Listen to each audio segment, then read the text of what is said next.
L'âme, telle une ville après la guerre, reste souvent debout, mais seulement en apparence.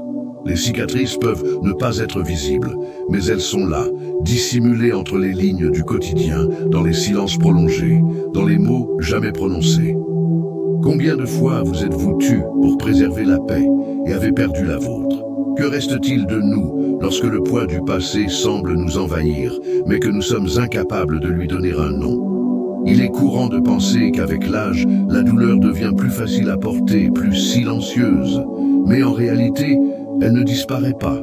Elle s'accumule, se cache dans des couches profondes, attendant le bon moment pour se manifester. La douleur que vous avez portée sans en avoir conscience, ces souvenirs refoulés, ces traumatismes non guéris, ces mots jamais prononcés, continuent d'exister en vous. Elle ne se dissipe pas avec le temps.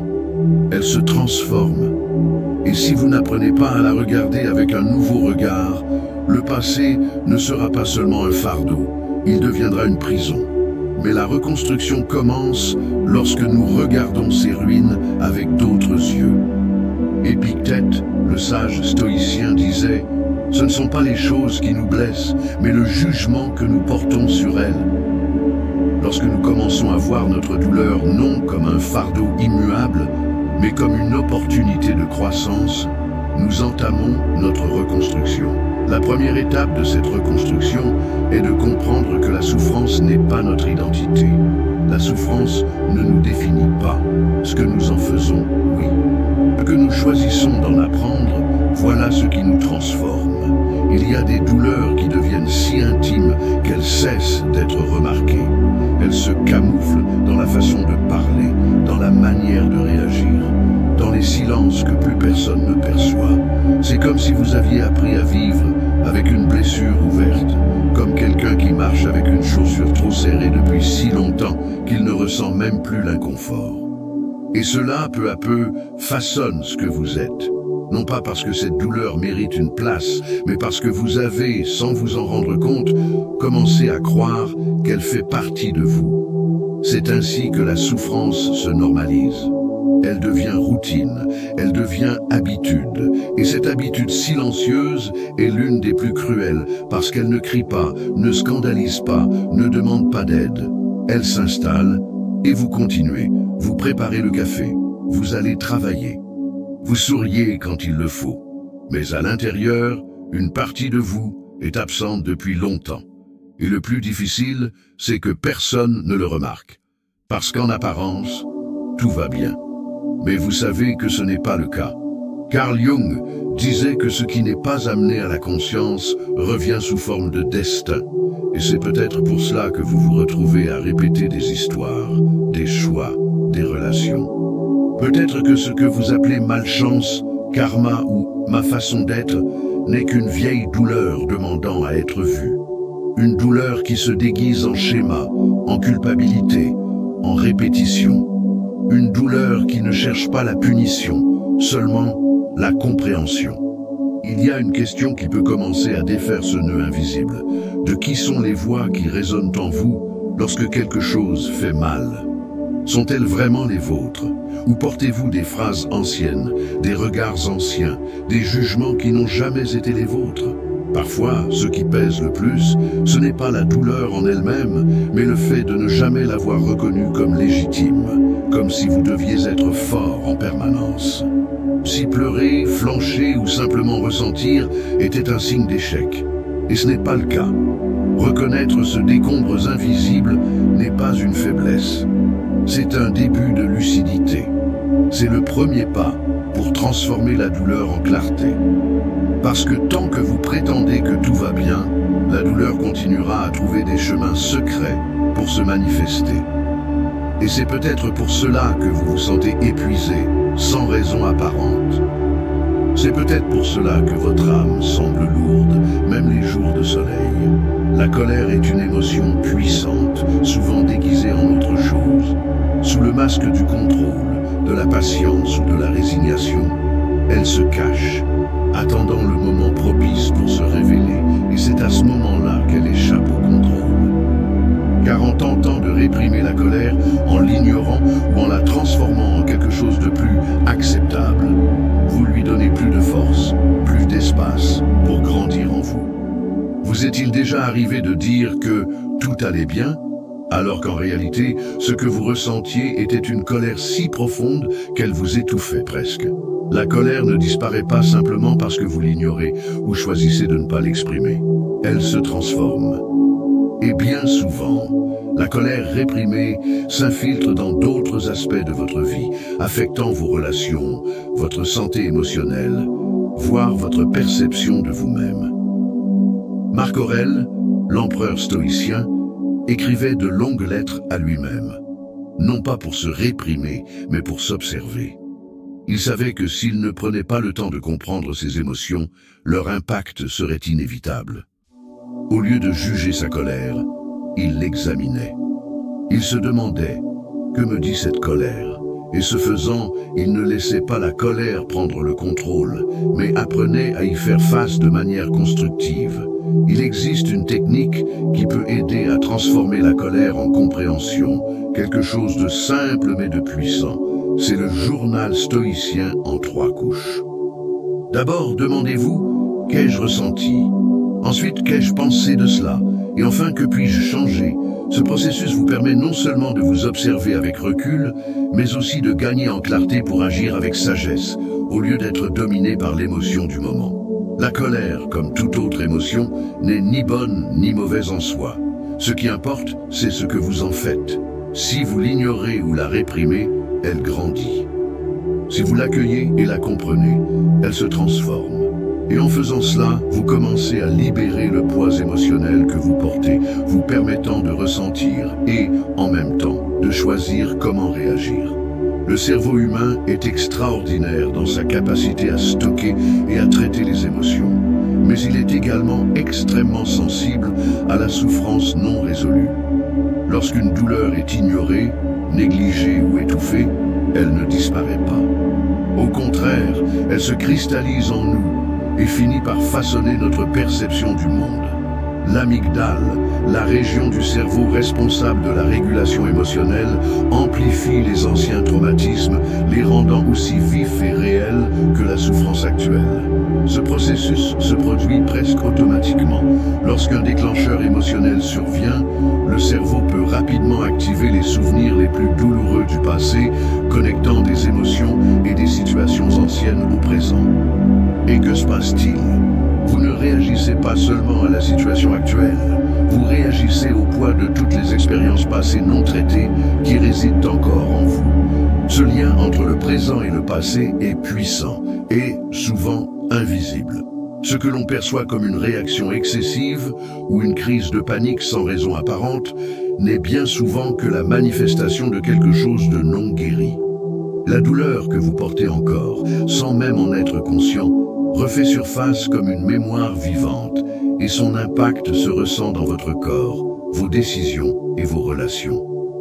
Les neurosciences nous enseignent également que les émotions mal interprétées ou mal traitées peuvent se fixer dans le corps. Schachter et Singer, dans leurs études sur les émotions, ont révélé que les sentiments non résolus n'affectent pas seulement l'esprit, mais s'enracinent aussi physiquement. Le corps devient le champ de bataille de toutes les émotions qui n'ont pas été correctement digérées. À ce stade, la respiration devient un outil puissant. La technique stoïcienne de respiration 4-7-8 peut aider à rétablir l'équilibre du système nerveux lors de déclencheurs émotionnels. Inspirer pendant 4 secondes, retenir sa respiration pendant 7 secondes, puis expirer lentement pendant 8 secondes, active le système parasympathique, apportant calme et clarté à l'esprit. Cet exercice simple peut être la clé pour ralentir la réponse émotionnelle automatique et commencer à dénouer les nœuds internes. La douleur non traitée, aussi distante ou insignifiante qu'elle puisse paraître, a le pouvoir de dominer votre vie de façon que vous ne soupçonnez pas. En comprenant les circuits émotionnels du cerveau, vous commencez à acquérir la conscience nécessaire pour agir sur eux. La souffrance n'a pas besoin d'être ignorée ou réprimée. Elle a besoin d'être entendue et comprise.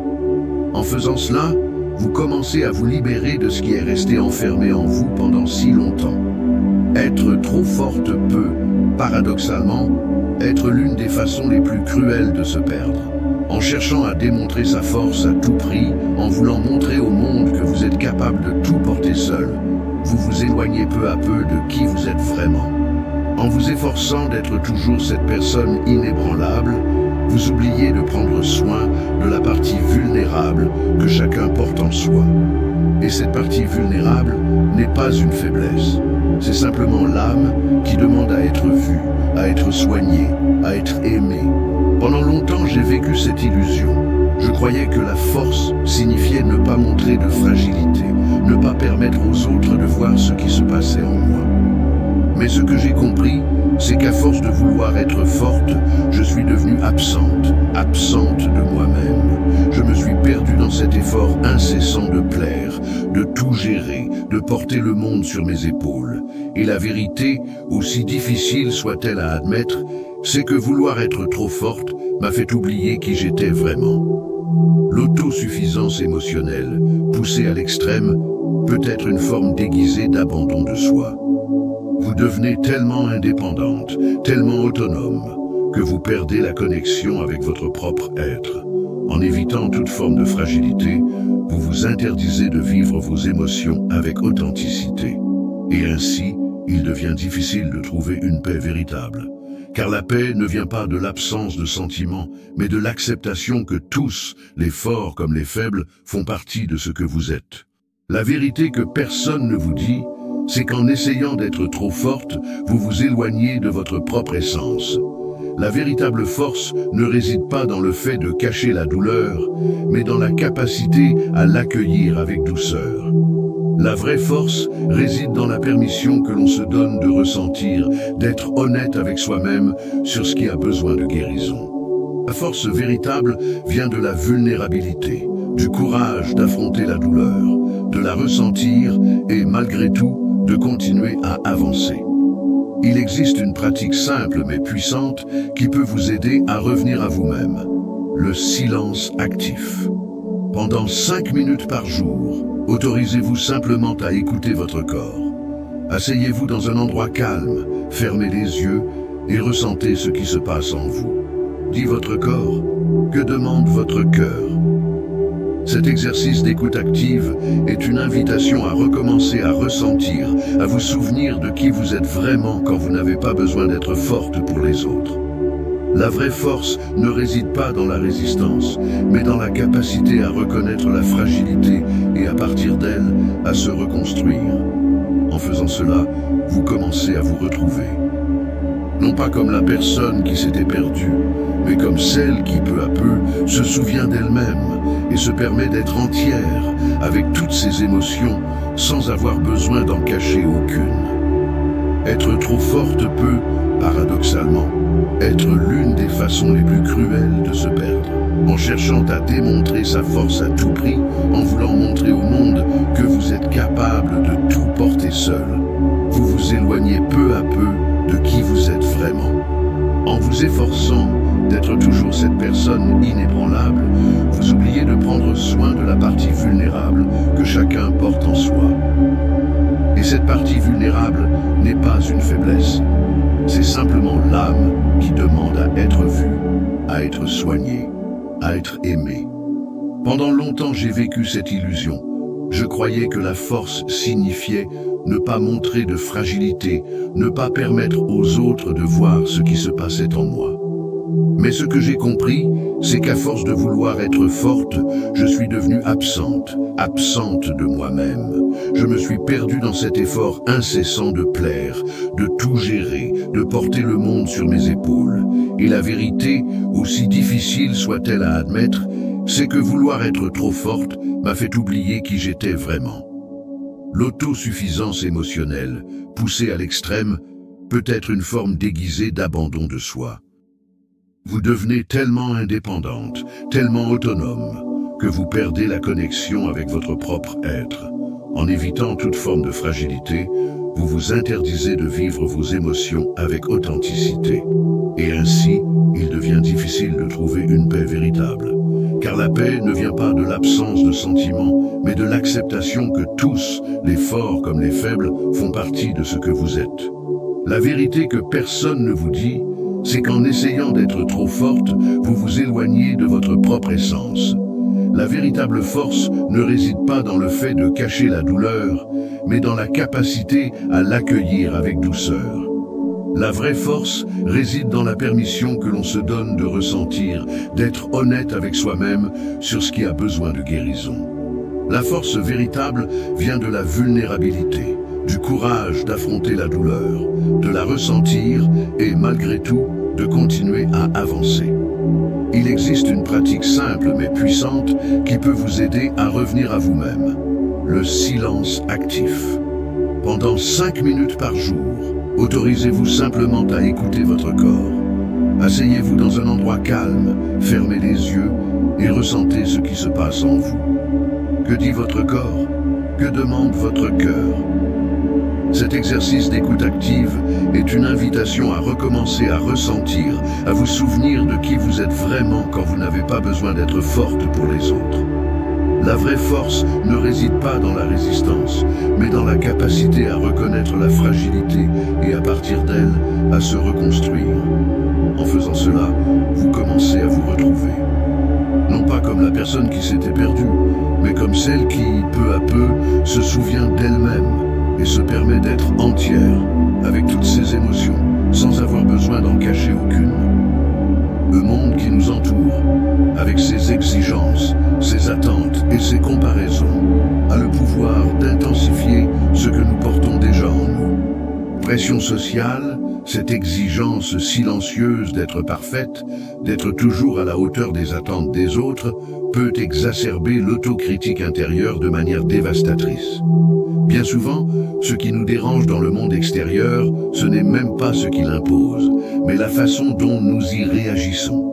Et dans ce reflet, nous sommes impitoyables envers nous-mêmes. Comme le bambou qui se plie au vent sans se briser, la véritable flexibilité émotionnelle ne vient pas du combat contre le courant de la vie, mais de l'apprentissage à écouter notre douleur sans nous laisser consumer par elle. Les stoïciens, dans leur sagesse, nous enseignaient à comprendre ce que nous pouvons contrôler et à accepter ce que nous ne pouvons pas.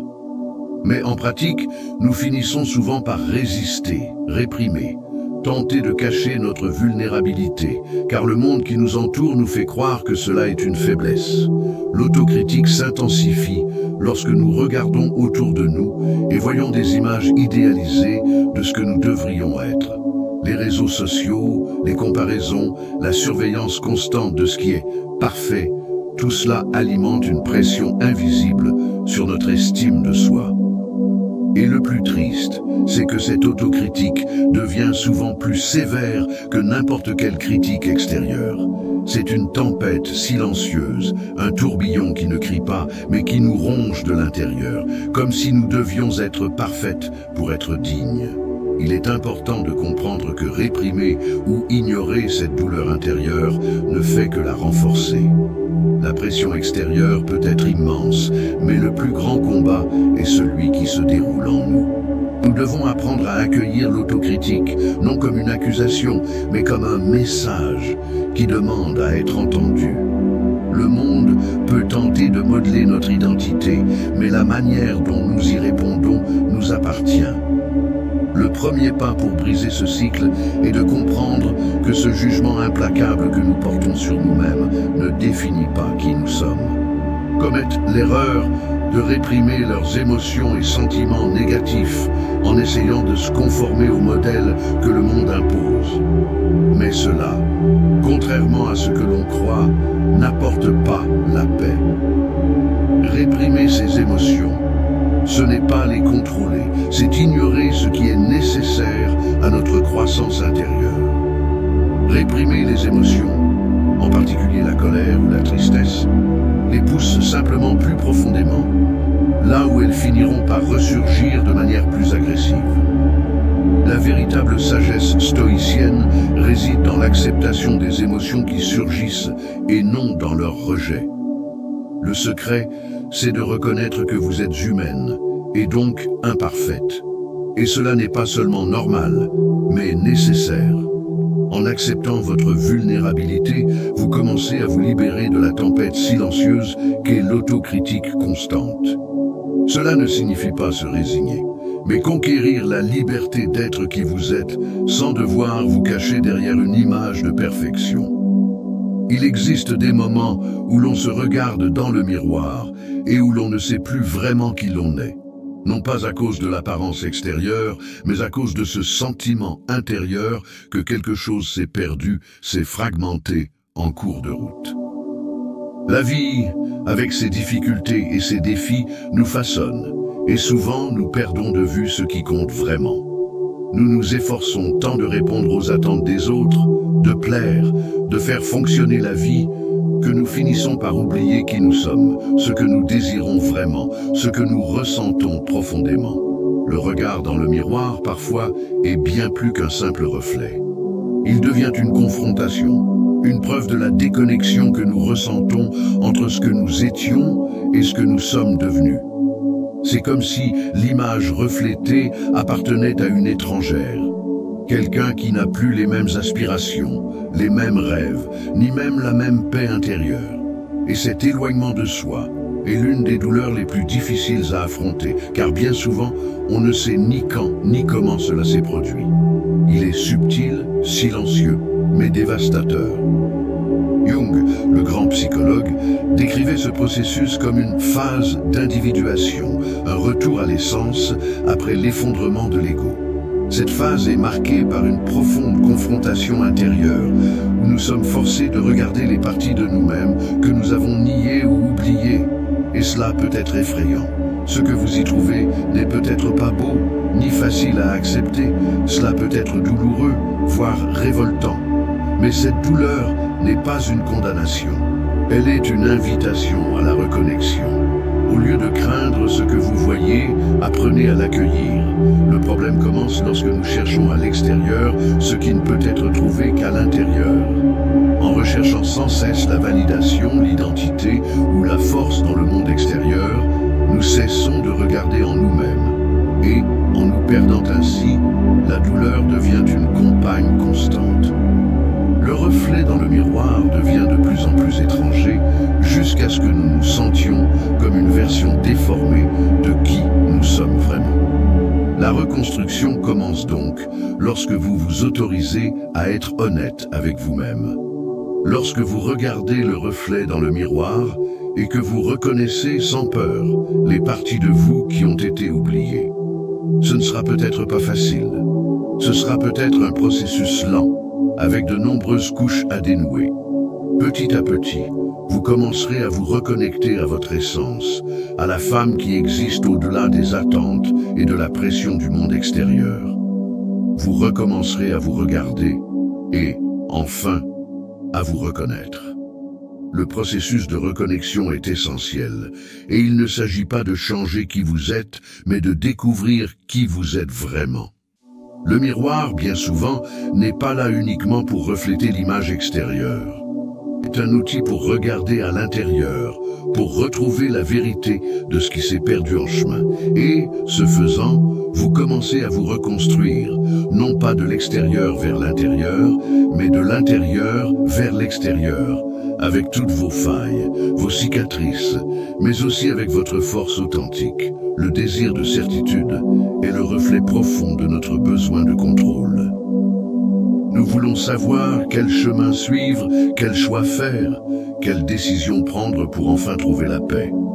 Mais, et si je vous disais que, bien souvent, le véritable chemin n'est pas celui qui apparaît clairement et directement devant nous? Et si le fait de se perdre faisait en réalité partie intégrante de notre transformation? Sénèque, l'un des grands penseurs stoïciens, disait « Aucun vent n'est favorable à celui qui ne sait pas où il va ». Et souvent, la vie semble se dérouler sans direction précise, comme si nous étions entraînés par un courant que nous ne pouvons maîtriser. Et c'est précisément dans cet espace d'incertitude que commence à émerger le pouvoir de la transformation. Lorsque vous ne savez pas exactement où vous allez, vous commencez à vous ouvrir à ce qui compte vraiment, à ce qui est véritablement essentiel. L'illusion du bon chemin est un piège qui nous enferme dans une quête incessante de réponses rapides et de solutions faciles. Nous cherchons toujours la réponse ultime, le point d'arrivée, comme si la paix se trouvait au bout d'un chemin déjà tracé. Pourtant, être perdu n'est pas une erreur. Être perdu peut être la première étape vers la découverte de votre véritable identité. La vie n'est pas une ligne droite. Elle est faite de détours, de courbes inattendues, d'imprévus. Cela ne signifie pas échec, cela signifie croissance. Être perdu est une forme de liberté. Quand nous ne savons pas exactement où aller, nous sommes plus disposés à écouter, à apprendre, à nous adapter. Le fait de se perdre permet aux vérités les plus profondes d'émerger, sans précipitation, sans pression. Et ce chemin est profondément guérisseur, car il nous enseigne que ce qui importe vraiment, ce n'est pas d'avoir toutes les réponses, mais d'être prête à embrasser le processus de découverte sans peur de se tromper. La spiritualité nous enseigne que le chemin n'est pas quelque chose de fixe, que l'on choisit une fois pour toutes sans jamais le remettre en question. Le chemin est une expérience, une marche faite de choix quotidiens, souvent non linéaires. Plutôt que de chercher une certitude, cherchez du sens. Plutôt que de chercher le bon chemin, cherchez à rester fidèle à vous-même, à votre essence, à ce qui touche réellement votre cœur. Parfois, le plus grand cadeau que la vie nous offre est ce moment où nous nous sentons complètement perdus. Car c'est dans cet espace d'incertitude que nous pouvons commencer à reconstruire notre vérité d'une manière plus authentique, plus pure. Être perdu est, en réalité, une invitation à se retrouver. Dans ce retour à soi, que la véritable transformation a lieu, non pas en connaissant le chemin, mais en apprenant à faire confiance au voyage, avec toutes ses incertitudes et ses complexités. Le silence a un pouvoir profond et transformateur. Dans un monde si bruyant, où nous sommes constamment bombardés d'informations, d'attentes et de pressions extérieures, le silence devient un refuge essentiel.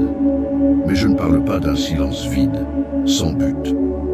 Je parle du silence intérieur, celui qui nous permet de nous arrêter et d'écouter non seulement ce qui se passe autour de nous, mais surtout ce qui se passe en nous. Eckhart Tolle, dans son œuvre sur la conscience, parle de l'importance de l'espace entre les pensées. Cet espace, ce vide apparent, est l'endroit où la véritable clarté peut émerger. Lorsque nous nous autorisons à entrer dans le silence, non pas pour fuir nos pensées, mais pour les accueillir sans jugement, nous commençons à accéder à une sagesse qui ne se trouve pas dans l'agitation mentale, mais dans la quiétude de l'être. Le silence, dans ce sens, n'est pas un vide, mais une opportunité de nous reconnecter à notre essence. Le silence est le berceau de la réflexion, où nous pouvons commencer à reconstruire les fondations de notre âme. Lorsque nous passons trop de temps plongés dans le chaos émotionnel, les distractions extérieures, le besoin d'être toujours occupé, nous perdons le contact avec notre véritable nature. Le silence nous permet de revenir à nous-mêmes, d'écouter notre voix intérieure, qui a tant à nous apprendre si nous sommes prêtes à l'entendre.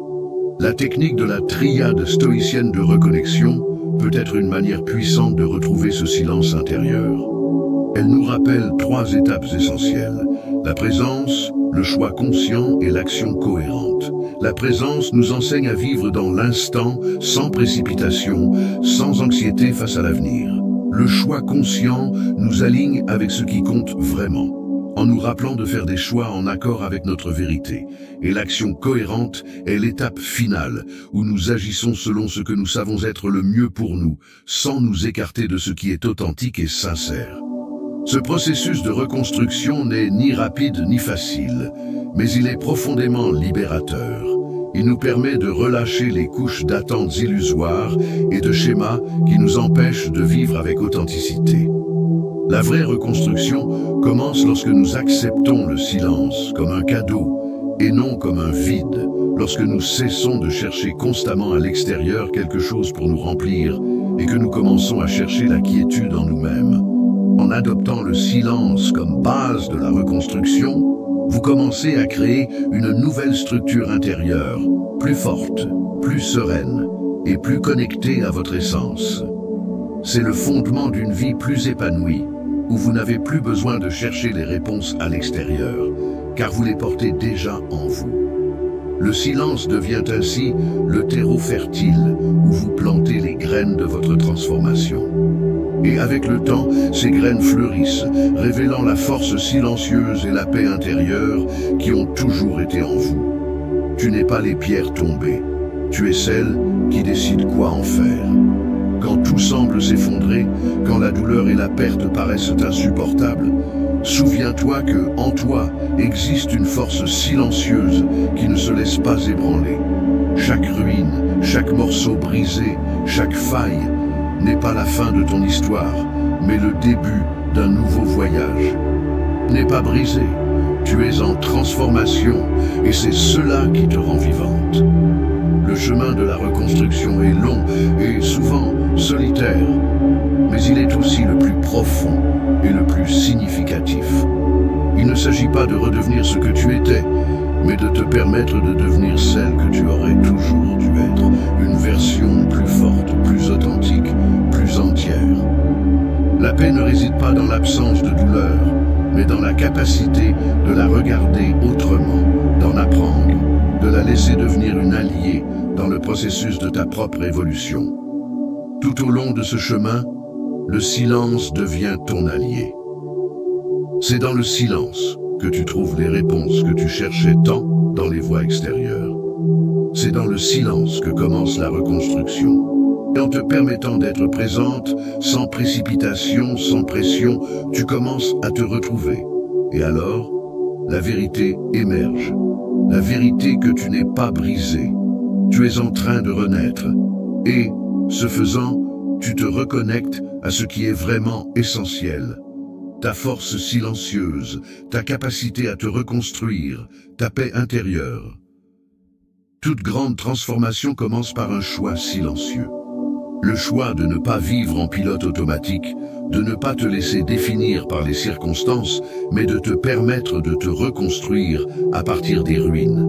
Le chemin devant toi n'est pas un chemin sans douleur, mais c'est un chemin de guérison, de croissance et de découverte de soi. Et tu es prête à l'emprunter. Des ruines à la présence. Le voyage est le tien. Et tu n'es plus seul. En regardant en toi, tu trouves tout ce dont tu as besoin pour continuer, pour grandir, et enfin, pour te transformer en celle que tu es née pour être.